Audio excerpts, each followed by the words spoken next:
Ternyata bapak ini memang sengaja turun ke sini karena dia itu ingin melihat jasadnya yang udah dimakamkan di pemakaman situ, teman-teman. Dan kata beliau, tepat malam hari ini tuh kayak yang 100 harinya dia itu meninggal gitu, Mas Saifi. Beliau waktu lihat itu seketika langsung nangis kencang banget melihat keadaan tubuhnya, kayak sambil berkata, "Hai, kekasihku," gitu bilangnya, karena dulu dia itu bersama di situ gitu dengan tubuhnya. Masih inget gak waktu dulu kita masih hidup kayak gitu, teman-teman. Dan bapak ini juga bilang, ini rumah duka kita, ini tempat terakhir kita gitu, teman-teman. Lalu saya merinding, Mas Edi. Terus setelah 7 hari juga bapak ini turun lagi, teman-teman, lihat lagi kondisinya itu seperti apa. Dan waktu 7 hari itu di situ udah mulai, badannya udah mulai di ini kayak udah ada ulat kayak gitu loh, Mas. Assalamualaikum warahmatullahi wabarakatuh. Halo sobat Laslas, alhamdulillah berjumpa lagi dengan saya Isma dan saya bareng sama Mas Saifi. Gimana kabarnya, Mas? Alhamdulillah sehat, Isma. Alhamdulillah. Dan teman-teman semuanya yang sedang lihat video ini, saya juga mendoakan kalian, semoga kalian selalu dalam keadaan sehat walafiat, dan semoga yang lagi sakit cepat diberikan ini ya, kesembuhan ya, teman-teman ya. Amin. Ya, amin. Dan ini Mas Saifi, waktu itu ya, saya itu syuting di Beteng Pendem tuh, saya kemarin lihat bertemu ya dengan orang dari Purwokerto. Ini semoga aja dia juga masih melihat ya. Saya juga doain buat Bapak dan keluarga semoga sehat selalu ya, Pak ya. Terima kasih udah selalu support kita. Ini saya sama Saifi itu sebenarnya tadi nggak sengaja, teman-teman.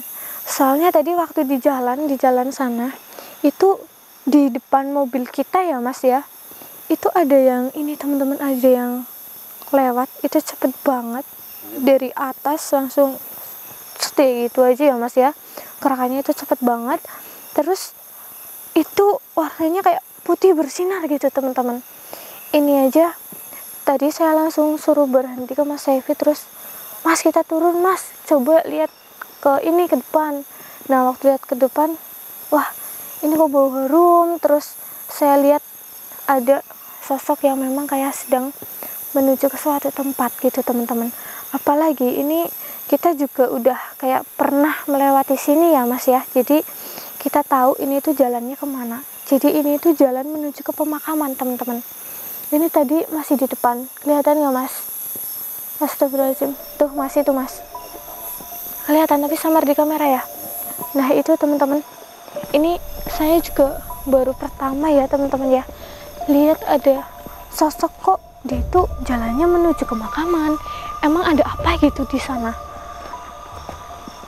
Astagfirullahaladzim. Mungkin teman-teman ada yang pernah kayak lihat kayak gini juga, kalian bisa cerita juga ya ke saya ya. Atau Mas Saifi udah pernah, Mas? Belum pernah. Astagfirullahaladzim. Mas, kok dia nyepetin ya, Mas ya? Jalannya makin cepet, teman-teman. Nih, wangi banget ya, Mas. Pak, assalamualaikum. Astagfirullahaladzim, jalan terus lagi, Mas. Assalamualaikum. Alhamdulillah. Masya Allah, harum banget, teman-teman. Astagfirullahaladzim. Assalamualaikum, Pak. Alhamdulillah, teman-teman. Beliau mau menjawab ya. Ini saya langsung coba nanyain aja ke beliau ya, teman-teman ya. Sebenarnya ini ada apa kok dia itu jalannya kayak menuju ke pemakaman. Aneh banget soalnya ya, teman-teman ya. Iya, Pak, boleh saya bertanya dulu ke Bapak? Kalau Bapak mau dan berkenan. Alhamdulillah beliau mau, teman-teman. Dan ya, saya rasain beliau juga sebenarnya itu orang baik ya, teman-teman ya. Apalagi ini tuh harumnya memang wangi banget ya, Mas Saifi ya. Mungkin kalau ada parfum yang paling wangi di sini, ini beribu kali lipatnya gitu, teman-teman. Harum banget soalnya. Ya Pak, ini mohon maaf ya, ini tadi saya itu lihat Bapak kayak dari atas terus langsung turun, dan ini saya lihat Bapak ini menuju ke pemakaman. Ada apa Pak di sana? Maksudnya ke pemakaman jasadnya Bapak di sana? Astagfirullahaladzim. Malam ini Pak? Oh, astagfirullahaladzim. Oh, gini teman-teman. Ternyata Bapak ini memang sengaja turun ke sini karena dia itu ingin melihat jasadnya yang udah dimakamkan di pemakaman situ, teman-teman. Dan kata beliau, tepat malam hari ini tuh kayak yang 100 harinya dia itu meninggal gitu, Mas Saifi. Iya, yang ke 100 harinya gitu. Mohon maaf Pak, ini memang kok Bapak bisa diizinkan turun ke sini untuk melihat jasad Bapak? Masya Allah. Iya Pak. Oh, bahkan Bapak pernah waktu sehari Bapak meninggal, Bapak datang ke sini juga turun lihat gitu Pak? Yang Bapak lihat seperti apa kondisi jasad Bapak? Astagfirullahaladzim. Ya Allah. Astagfirullahaladzim. Ini teman-teman, Bapak ini cerita ke saya teman-teman tadi ya. Bapaknya bilang katanya beliau itu memang diizinkan untuk melihat kondisi jasadnya, diizinkan turun, dan ternyata beliau itu memang udah beberapa kali gitu mendatangi jasadnya karena beliau juga ingin mengetahui kondisinya. Mungkin teman-teman juga ingin tahu ya gimana kondisi jasad yang udah dimakamkan setelah beberapa hari dimakamkan ya teman-teman ya. Jadi beliau ini tadi bilang katanya waktu sehari beliau meninggal, dia lihat jasadnya, waktu dilihat dari hidungnya sudah keluar darah teman-teman, dari kedua hidungnya sudah keluar darah, bahkan dari telinganya juga gitu teman-teman. Dan beliau itu menangis melihat keadaan tubuhnya. Terus setelah itu teman-teman, 3 hari beliau meninggal, datang lagi melihat lagi, ternyata dari badannya itu kayak udah keluar ini loh Mas Evi, kayak nanah kayak gitu bercampur dengan darah dan air. Iya, Masya Allah. Itu keluar, dan beliau waktu lihat itu seketika langsung nangis kenceng banget melihat keadaan tubuhnya, kayak sambil berkata, hai apa ya, kekasihku gitu bilangnya, karena dulu dia itu bersama di situ gitu dengan tubuhnya.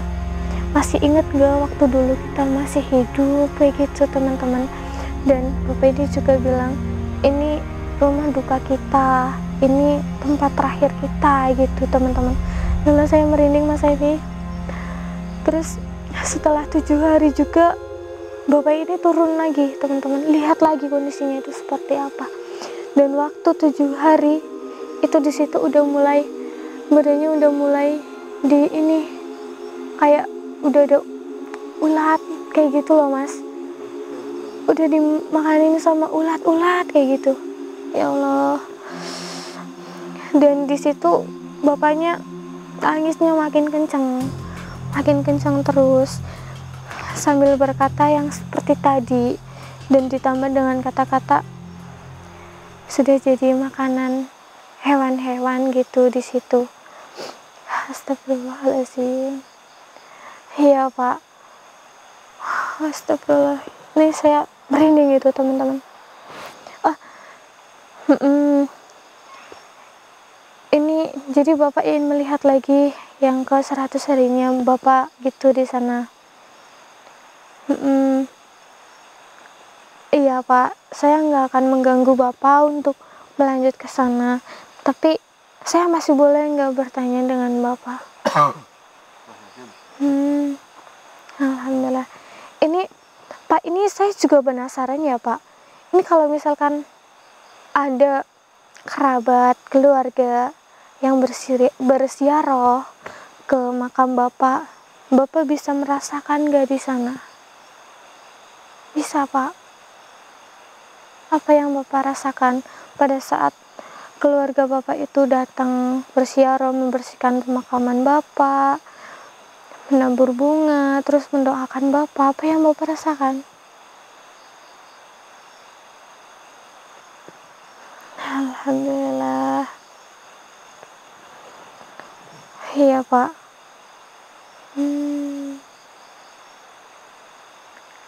Iya. Berarti dengan banyak kayak kerabat Bapak yang sering bersiaroh, justru di situ Bapak senang gitu ya Pak? Apalagi yang mendoakan. Tapi Bapak udah punya anak. Alhamdulillah. Bapak juga tahu gitu, anak Bapak sering bersiaroh di situ, sering mengirim doa ke Bapak. Alhamdulillah. Masya Allah. Iya teman-teman. Jadi saya bertanya ya seperti itu karena saya juga penasaran, mungkin teman-teman juga penasaran. Ternyata kalau kita itu sering mengunjungi pemakaman saudara kita atau mungkin orang tua kita yang udah nggak ada, teman-teman, ini mereka itu di sana justru bahagia teman-teman. Apalagi kalau kita itu selalu mendoakan dia, selalu mendoakan beliau, kita pas di sana itu mereka kayak sangat bahagia, dan dengan doa-doa itu kayak mereka jadi ini teman-teman, kayak nggak kesepian gitu. Apa yang diinginkan itu selalu tersedia gitu. Masya Allah. Iya Pak. Berarti kalau misalkan ada yang berkunjung ini di sana, itu ada yang bilang ke Bapak, itu anaknya datang, itu istrimu datang, kayak gitu. Iya, ini saya juga sempat dengar cerita yang seperti ini. Ternyata benar ya teman-teman ya. Ini terjadi sama beliau. Katanya ketika ada istri dan anaknya itu datang, ada yang bilang ke bapaknya, "Hai Pak, itu istrinya datang, itu anaknya datang ke sini berkunjung ke makam Bapak," gitu teman-teman. Oh, iya Pak. Oh, berarti di sekeliling situ ikut bahagia juga. Alhamdulillah. Ternyata nggak cuma beliau yang bahagia ketika ada yang berziarah, dan ternyata yang di kayak pemakaman kan berjejeran ya Mas Evi ya. Iya, Nah itu mereka juga di situ tuh ikut bahagia juga karena ada yang berziarah ke situ gitu teman-teman. Jadi kita harus sering berziarah juga ya teman-teman ya. Dan Bapak ini nggak bisa lama-lama di sini Mas Evi karena beliau itu nggak dikasih waktu lama di sini. Jadi dia itu cuma dikasih waktu sebentar untuk melihat jasadnya gitu teman-teman. Oh iya, baik Pak. Iya, ya teman-teman, ini beliau mau melanjutkan perjalanan ke pemakamannya gitu. Waalaikumsalam warahmatullahi wabarakatuh. Masya Allah.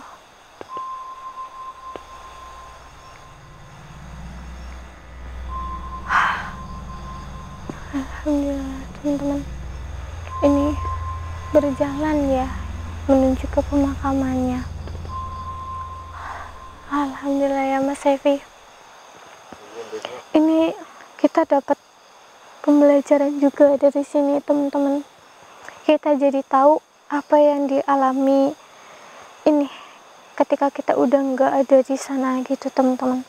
Dan mungkin beliau ini orang yang sangat baik dan kerabat-kerabatnya, anaknya itu selalu mendoakan dia.